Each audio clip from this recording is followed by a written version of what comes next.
আসসালামু আলাইকুম। প্রবাস সংবাদে আমন্ত্রণ জানাচ্ছি আমি মোহাম্মদ রাইহান। শুরুতেই জানিয়ে দিচ্ছি ফ্রেমওয়ার্ক ফাইন্যান্স লিমিটেড প্রবাস সংবাদ শিরোনাম। তেহরানে আয়াতুল্লাহ খামেনির জানাজার নামাজে অশ্রুসিক্ত লাখো মানুষ, প্রিয় নেতাকে হত্যার প্রতিশোধ নেওয়ার ঘোষণা।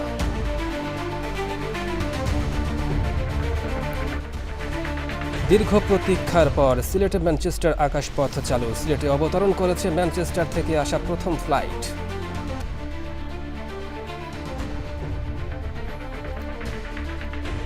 নানান আনুষ্ঠানিকতায় যুক্তরাষ্ট্রের স্বাধীনতার ২৫০তম বার্ষিকী উদযাপন, মার্কিনীদের স্বপ্ন আবার ফিরে এসেছে বললেন ট্রাম্প। এবং ভেনেজুয়েলায় ভূমিকম্পে মৃতের সংখ্যা বেড়ে প্রায় ৩,০০০, ধ্বংসস্তূপের নিচে আরও হাজারো মানুষের আটকে থাকার আশঙ্কা।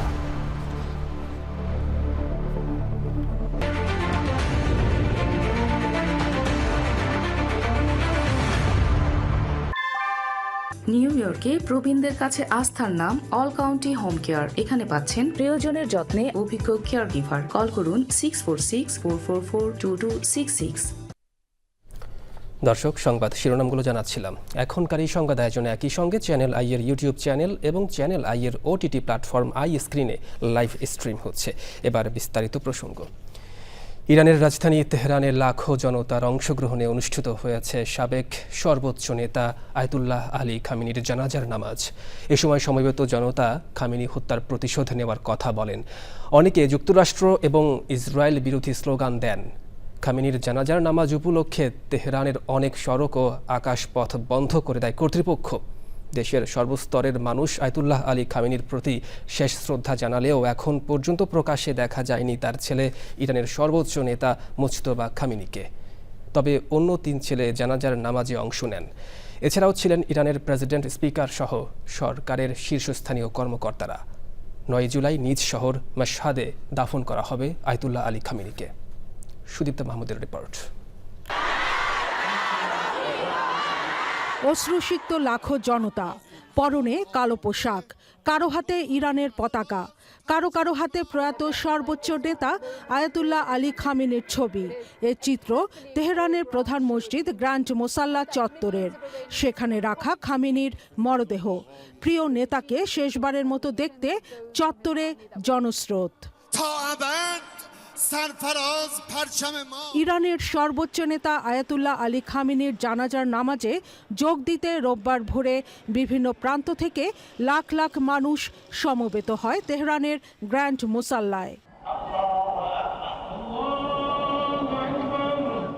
রোববার স্থানীয় সময় সকাল ৮টায় খামেনির জানাজার নামাজে ছিলেন ইরানের president Masoud Pezeshkian, speaker Mohammad বাগের গালিবাফ, বিচার বিভাগের প্রধান গোলাম হোসেন মোহসেনি সহ সরকারের শীর্ষস্থানীয় কর্মকর্তারা। দেশটির অন্যতম জ্যেষ্ঠ ধর্মীয় ব্যক্তিত্ব আয়াতুল্লাহ জাফর সোবহানি, প্রয়াত সর্বোচ্চ নেতা ও তার পরিবারের ৪ সদস্যের জানাজায় ইমামতি করেন। জানাজার নামাজে ছিলেন খামেনির ৩ ছেলে মাসুদ, মাইসাম ও মোস্তফা। তবে অসুস্থতা ও নিরাপত্তাজনিত কারণে বর্তমান সর্বোচ্চ নেতা মোস্তফা আলী খামেনি বাবার জানাজায় অংশ নিতে পারেননি। বিভিন্ন শহর ও দূর দূরান্ত থেকে শোক মিছিলে অংশ নেওয়া মানুষের হাতে ছিল প্রতিশোধের প্রতীক হিসেবে পরিচিত লাল ব্যানার। এ সময় তারা যুক্তরাষ্ট্র ধ্বংস হোক এবং প্রতিশোধ প্রতিশোধ বলে স্লোগান দেয়। খামেনির কফিনের পাশেই তার পরিবারের অন্য সদস্যদের মরদেহের সাথে রাখা হয়েছে ওই হামলায় নিহত তার 14 মাস বয়সী নাতনির ছোট কফিনও। 6 দিনব্যাপী শোক আনুষ্ঠানিকতায় ইরানের শীর্ষ কর্মকর্তাদের পাশাপাশি বিশ্ব নেতারাও তেহরান খামেনির প্রতি শেষ শ্রদ্ধা জানিয়েছেন। রোববার সন্ধ্যা পর্যন্ত গ্র্যান্ড মোসাল্লায় থাকবে খামেনির কফিন। সোমবার তেহরানে কফিন নিয়ে হবে শোক র্যালি। কোম শহরের পর বুধবার সীমান্ত পেরিয়ে কফিন পৌঁছাবে ইরাকের পবিত্র 2 শহর নাজাফ ও কারবালায়। আনুষ্ঠানিকতা শেষে জন্মশহর ইরানের মাশহাদে দাফন করা হবে আয়াতুল্লাহ আলী খামেনিকে। Sudipta Mahmud, channel I. দীর্ঘ প্রতীক্ষার অবসান ঘটিয়ে অবশেষে পুনরায় সচল হলো সিলেট ম্যানচেস্টার সরাসরি আকাশপথ। রোববার দুপুরে সিলেট ওসমানী আন্তর্জাতিক বিমানবন্দরে অবতরণ করে ম্যানচেস্টার থেকে আসা প্রথম ফ্লাইটটি। যুক্তরাজ্য প্রবাসী যাত্রীদের ফুল ও উষ্ণ অভ্যর্থনায় স্বাগত জানান বাণিজ্যমন্ত্রী খন্দকার আব্দুল মুকতাদির, বিমানমন্ত্রী আফরোজা খানম এবং প্রধানমন্ত্রীর উপদেষ্টা হুমায়ুন কবির সহ সরকারের ঊর্ধ্বতন কর্মকর্তারা। সিলেট থেকে সাদিকুর রহমান সাকির রিপোর্ট। সিলেটের আকাশসীমায় আবারও ডানা মেলল প্রবাসীদের স্বপ্নের ম্যানচেস্টার ফ্লাইট। দুপুরে ম্যানচেস্টার থেকে আসা প্রবাসীরা যখন সিলেটের মাটিতে পা রাখেন তখন তাদের স্বাগত জানাতে উপস্থিত হন সরকারের 3 নীতি নির্ধারক। দীর্ঘ সময় বন্ধ থাকার পর এই ফ্লাইট চালুতে খুশি প্রবাসীরা। Really good. আমরা বাড়ি তো একবারে এয়ারপোর্টের দ্বারা, সো আমরা তো সাইডে থাকতো, হোপফুলি থাকবো, বা আপনারা সবার সাপোর্ট লাগবে এটা রাখবার লাগে। যে বিমানটি ফিরে পেয়েছি, রোডটি চালু হয়েছে, সেই জন্য আমরা বাংলাদেশের সরকারকে আমরা ধন্যবাদ জানাচ্ছি এই রোডটি আবার চালু করার জন্য। 271 জন প্যাসেঞ্জার নিয়ে প্রতিটা ফ্লাইট যাত্রা করে। যদি আপনি হিসাব করেন প্রতিটা প্যাসেঞ্জার 5,000 পাউন্ড করে নিয়ে আসে, তাহলে কাউন্ট করেন কত লক্ষ কত কোটি টাকা এদেশে আসে। যাত্রী সেবা এবং ফ্লাইটের ধারাবাহিকতা বজায় রাখতে সরকারের সর্বোচ্চ মহলের নজরদারির কথা জানান বেসামরিক বিমান পরিবহন ও পর্যটন মন্ত্রী।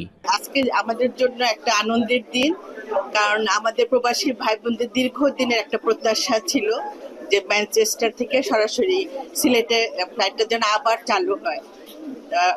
আল্লাহ রহমত, আজকে সেই ফ্লাইটটা এখানে এসে পৌঁছেছে। ভবিষ্যতে যে সমস্ত আন্তর্জাতিক এয়ারলাইন্স এই রুটে তাদের ফ্লাইট পরিচালনা করতে চায়, ইনশাল্লাহ আমাদের মাননীয় মন্ত্রী সেটি সদয় বিবেচনা করবেন যাতে এটি সত্যি একটি আন্তর্জাতিক বিমানবন্দরে পরিণত হয়। সরাসরি এই যোগাযোগ ব্যবস্থা শুধু সিলেট অঞ্চলের প্রবাসীদের ভ্রমণকেই আরামদায়ক করবে না, বরং দেশের বাণিজ্য ও পর্যটন খাতের প্রসারেও এক নতুন দিগন্তের উন্মোচন করবে বলে মনে করছেন সংশ্লিষ্টরা। Sadikur Rahman Saki, channel I, Sylhet. এবার ইউএসএ সংবাদ।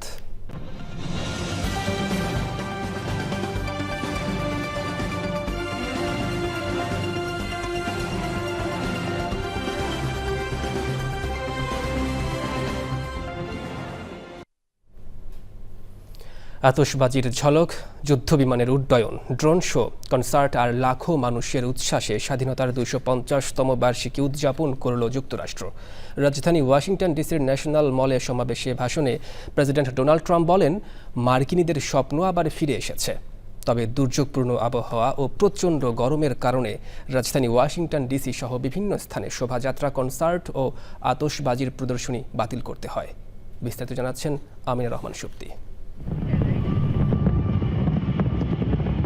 1776 সালের 4 জুলাই ব্রিটিশ শাসনের বিরুদ্ধে স্বাধীনতার ঘোষণাপত্রে স্বাক্ষরের স্মৃতিতেই প্রতি বছর এই দিনে স্বাধীনতা দিবস উদযাপন করে যুক্তরাষ্ট্র। তবে 250 বছর পূর্তিতে এবারের উদযাপনে ছিল বিশেষ মাত্রা। ইতিহাসের অন্যতম বৃহৎ আতশবাজির প্রদর্শনীতে আলোকিত হয় যুক্তরাষ্ট্রের রাজধানী ওয়াশিংটন ডিসি। শুধু রাজধানীই নয়, নিউ ইয়র্কের টাইমস স্কয়ার, লস অ্যাঞ্জেলেস সহ দেশ জুড়ে ছিল কনসার্ট, শোভাযাত্রা, ড্রোন শো, নাগরিকত্ব প্রদান অনুষ্ঠান, ব্লক পার্টি এবং সাংস্কৃতিক আয়োজন। স্বাধীনতা দিবস উপলক্ষে ওয়াশিংটন ডিসির ন্যাশনাল মলে এক সমাবেশে ভাষণ দেন প্রেসিডেন্ট ডোনাল্ড ট্রাম্প। তিনি বলেন, আমেরিকানদের স্বপ্ন ফিরে এসেছে। এ সময় কমিউনিস্টদের নিন্দা ও নিজের কৃতিত্বের কথা তুলে ধরেন ট্রাম্প। প্রতিকূল আবহাওয়ার কারণে ডোনাল্ড ট্রাম্পের ভাষণ প্রায় 2 ঘন্টা বিলম্বিত হয়। ভাষণের পর 40 মিনিট ধরে চলা আতশবাজির প্রদর্শনীতে যুক্তরাষ্ট্রের রাজধানী আলোকিত হয়ে ওঠে। তবে প্রতিকূল আবহাওয়া ও প্রচণ্ড গরমের কারণে দেশের বিভিন্ন স্থানে আতশবাজির আয়োজন সহ নানা উৎসব বাতিল করা হয়। Amina Rahman Supti, channel I. Atlantic সিটিতে ব্যাপক আনন্দ আয়োজনে যুক্তরাষ্ট্রের স্বাধীনতার 250 বছর পূর্তি উদযাপিত হয়েছে। শনিবার দিনব্যাপী বিভিন্ন আনন্দ আয়োজনের মধ্যে ছিল আতশবাজি পোড়ানো, ড্রোন শো, আলোকসজ্জা, বারবিকিউ পার্টি, ব্লক পার্টি ও সঙ্গীতানুষ্ঠান। এসব অনুষ্ঠানে অংশ নিয়ে প্রবাসীদের অনেকেই যুক্তরাষ্ট্রের স্বাধীনতা দিবস উদযাপনের সঙ্গী হয়েছেন। সুব্রত চৌধুরীর রিপোর্ট। 2 শতাব্দীরও বেশি সময়ের এই যাত্রায় যুক্তরাষ্ট্র শুধু একটি স্বাধীন রাষ্ট্র হিসেবে নয়, বরং বিশ্ব রাজনীতি, অর্থনীতি, বিজ্ঞান, প্রযুক্তি, চিকিৎসা, মহাকাশ গবেষণা এবং উচ্চশিক্ষার অন্যতম নেতৃত্বদানকারী দেশ হিসেবে নিজেদের প্রতিষ্ঠা করেছে। এবছর স্বাধীনতার 250 বছর উদযাপিত হয়েছে, তাই উৎসবের আনন্দ আয়োজনে যোগ হয়েছিল ভিন্ন এক মাত্রা। সারাদিনব্যাপী বিভিন্ন আনন্দ আয়োজনের মধ্যে ছিল পারিবারিক ও সাংগঠনিক উদ্যোগে আতশবাজি পোড়ানো, ড্রোন শো, আলোকসজ্জা, বারবিকিউ পার্টি, ব্লক পার্টি, সঙ্গীত অনুষ্ঠান ইত্যাদি। এছাড়া আটলান্টিক সিটির পার্শ্ববর্তী শহরগুলোতে স্বাধীনতা দিবস উদযাপন উপলক্ষে সাইকেল র্যালি, প্যারেড সহ বিভিন্ন অনুষ্ঠানমালার আয়োজন করা হয়েছিল। I expect in the next 250 years of America that we still grow as a country. Happy Independence Day to everybody who celebrates. In 250 years, hopefully, the United States continues to expand as a global nation. Atlantic সিটির ঐতিহাসিক বোটওয়ার্কে সারা দিন ভিড় ছিল। Atlantic মহাসাগরের বীচগুলো সাগর মন্থনে আসা সাগর প্রেমীদের পদচারণায় মুখরিত ছিল। So for this 4th of July celebration of the 250 years, everything will have evolved by then because, people are inventing many things like right now. Atlantic সিটির প্রাণভোমরা ক্যাসিনোগুলো এই উপলক্ষে বিভিন্ন আকর্ষণীয় অনুষ্ঠানের আয়োজন সহ নানা কর্মসূচি গ্রহণ করেছিল। স্বাধীনতার 250তম বার্ষিকী উদযাপন উৎসবে প্রবাসীদের অনেকেই সপরিবারে যোগ দিয়ে অনুষ্ঠানমালা উপভোগ করেছেন। সারাদিন ব্যাপী স্বাধীনতা দিবসের আনন্দ আয়োজনে সবাই মেতেছিলেন। স্বাধীনতার 250 বছর পূর্তি এবারের আনন্দ আয়োজনে ভিন্ন মাত্রা যোগ করেছিল। উৎসবের আনন্দের গায়ে মেখে সবাই ফিরে গেছেন আপন আপন তীরে। Subrata Chowdhury, channel I, Atlantic city, new jersey, America. যুক্তরাষ্ট্রের স্বাধীনতার 250 বছর পূর্তি উপলক্ষে নিউ ইয়র্কের লং আইল্যান্ডের জোন্স বিচ স্টেট পার্কে অনুষ্ঠিত হয়েছে বর্ণাঢ্য স্বাধীনতা দিবস উদযাপন। হাজারো দর্শনার্থীর উপস্থিতিতে সমুদ্র সৈকত জুড়ে ছিল উৎসবের আমেজ। সন্ধ্যা থেকেই শুরু হয় সঙ্গীত পরিবেশনা ও নানান বিনোদনমূলক আয়োজন। রাত 9:30টায় আটলান্টিক মহাসাগরের আকাশ আলোকিত করে শুরু হয় মনোমুগ্ধকর আতশবাজির প্রদর্শনী। প্রায় আধা ঘন্টা ব্যাপী চলা এই বর্ণিল আয়োজনে লাল, সাদা ও নীল রঙের আলোর ঝলকানিতে স্বাধীনতার 250 বছরের গৌরব উদযাপন করেন উপস্থিত হাজারো মানুষ।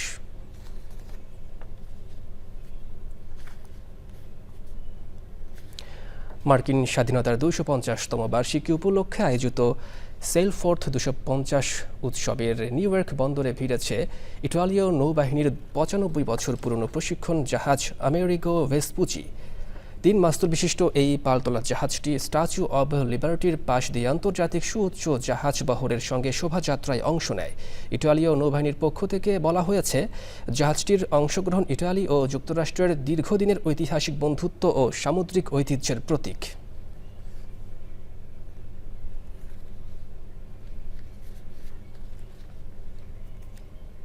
এবার অন্যান্য সংবাদ। জার্মানির এরফুর্ট শহরে ডানপন্থী ও অভিবাসন বিরোধী রাজনৈতিক দল অল্টারনেটিভ ফর জার্মানি AfD'র বিরুদ্ধে বিক্ষোভ হয়েছে। হাজারো মানুষ রাস্তায় নেমে দলটির বার্ষিক সম্মেলনের পথ অবরোধ করেন। আঞ্চলিক নির্বাচনের আগে এই সম্মেলনের মাধ্যমে দলটির প্রথমবারের মতো রাজ্য পর্যায়ে ক্ষমতায় আসতে পারে বলে ধারণা করা হচ্ছে। সংবাদ মাধ্যম রয়টার্সের প্রতিবেদনে তথ্য উঠে এসেছে। AfD বিরোধী জোট উইডারজেটজেন এর জর্জ বেকার জানিয়েছেন, জার্মানিতে ফ্যাসিবাদের উত্থান কোনোভাবেই সহ্য করবে না তারা। ভেনেজুয়েলায় শক্তিশালী ভূমিকম্পে মৃতের সংখ্যা বেড়ে প্রায় 3000-এ দাঁড়িয়েছে। এখনও ধ্বংসস্তূপের নিচে হাজার হাজার মানুষ। তুরস্কের সরকারি সংবাদ মাধ্যম আনাদুলু এক প্রতিবেদনে এ তথ্য জানিয়েছে। ভেনেজুয়েলার যোগাযোগ ও তথ্য মন্ত্রণালয় এক বিবৃতিতে জানিয়েছে, ভূমিকম্পে মৃতের সংখ্যা বেড়ে 2954 জনে দাঁড়িয়েছে। আহত হয়েছেন অন্তত 16,592 জন। মন্ত্রণালয় আরও জানিয়েছে, ভূমিকম্পের পরে পর্যন্ত 6,462 জনকে উদ্ধার করা হয়েছে। ভূমিকম্পে 856টি ভবন ক্ষতিগ্রস্ত হয়েছে, যার মধ্যে 190টি ভবন সম্পূর্ণ ধসে পড়েছে। ইউক্রেনের পূর্বাঞ্চলীয় দোনেস্ক অঞ্চলের রাশিয়ার দীর্ঘদিনের কাঙ্ক্ষিত কৌশলগত শহর কাস্তিয়ানিতিভস্কা পুরোপুরি নিয়ন্ত্রণে নেয়ার দাবি করেছে রুশ সামরিক বাহিনী। সামরিক কমান্ড পোস্ট পরিদর্শনের সময় প্রেসিডেন্ট ভ্লাদিমির পুতিনের কাছে এ বিষয়ে প্রতিবেদন জমা দেন শীর্ষ কমান্ডাররা। পুতিন এই অর্জনকে একটি কৌশলগত সাফল্য হিসেবে প্রশংসা করেছেন। প্রতিবেদনে রাশিয়ার chief of general staff general Valery Gerasimov জানান, পুরো দোনেস্ক অঞ্চল নিয়ন্ত্রণ নিতে রুশ বাহিনীর সাউদার্ন গ্রুপ আক্রমণাত্মক অভিযান চালিয়ে যাচ্ছে। আলবেনিয়ার রাজধানী তিরানায় টানা ৩৫ দিন ধরে সরকার বিরোধী বিক্ষোভ চলছে। বিক্ষোভকারীরা প্রধানমন্ত্রী এদি রামার পদত্যাগ, অন্তর্বর্তী সরকার গঠন, সংবিধান সংস্কার এবং দুর্নীতির অবসানের দাবি জানান। যুক্তরাষ্ট্রের প্রেসিডেন্ট ডোনাল্ড ট্রাম্পের জামাতা জ্যারেড কুশনারের উদ্যোগে একটি বিলাসবহুল রিসোর্ট প্রকল্পের বিরোধিতা থেকে শুরু হওয়া আন্দোলন এখন সরকার বিরোধী গণবিক্ষোভে রূপ নিয়েছে। বিক্ষোভে প্রধানমন্ত্রী রামার প্রতিকৃতি ভেঙে ফেলা হয় এবং নিউ আলবেনিয়া স্লোগান দেওয়া হয়।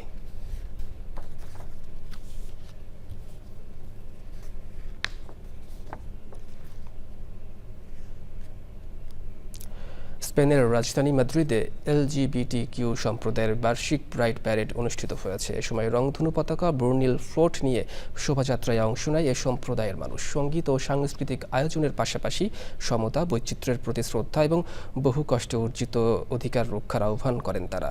অংশগ্রহণকারীরা বলেন, প্রাইড শুধু উৎসবের দিন নয়, বরং বৈষম্য ও ঘৃণার বিরুদ্ধে ঐক্য এবং সমান মর্যাদার দাবিকে সামনে আনার একটি গুরুত্বপূর্ণ উপলক্ষ।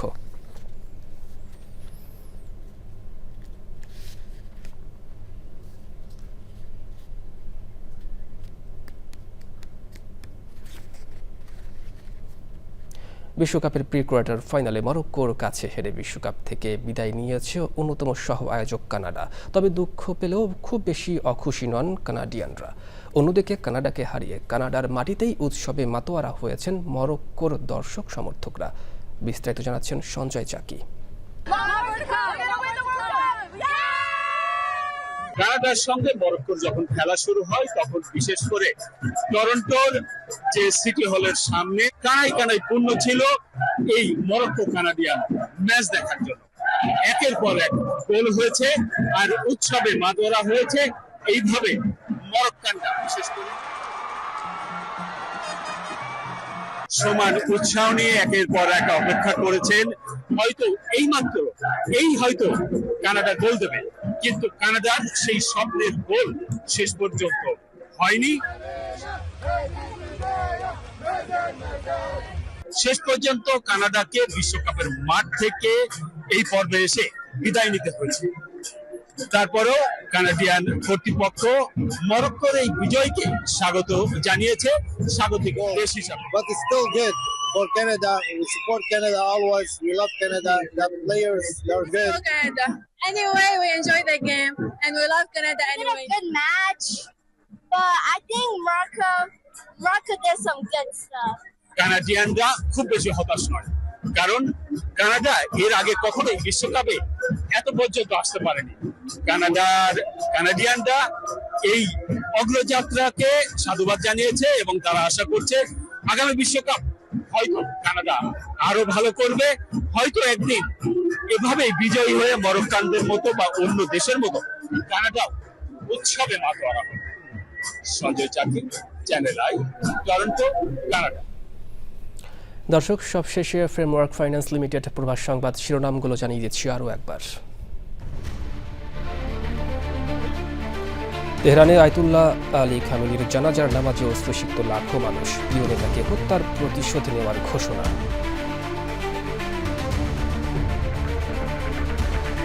দীর্ঘ প্রতীক্ষার পর সিলেট ম্যানচেস্টার আকাশপথ চালু। সিলেটে অবতরণ করেছে ম্যানচেস্টার থেকে আসা প্রথম ফ্লাইট।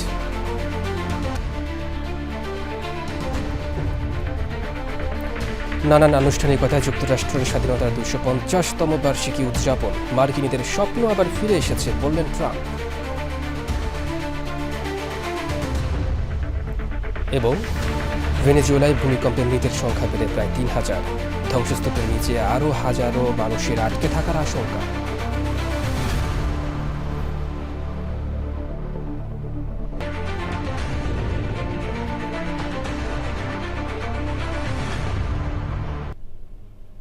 দর্শক, দেশের সবচেয়ে জনপ্রিয় টেলিভিশন চ্যানেল চ্যানেল আই এর সর্বশেষ সংবাদ জানতে ভিজিট করুন channelionline.com এ। আমাদের সোশ্যাল মিডিয়া প্ল্যাটফর্মগুলোর পাশাপাশি যুক্ত থাকুন ওটিটি প্ল্যাটফর্ম আই স্ক্রিনের সাথে। বিশ্বকাপের সবগুলো ম্যাচ দেখা যাবে চ্যানেল আই এর জনপ্রিয় ওটিটি প্ল্যাটফর্ম আই স্ক্রিনে। পরবর্তী সংবাদ আয়োজনে আমন্ত্রণ জানিয়ে শেষ করছি। ধন্যবাদ সবাইকে।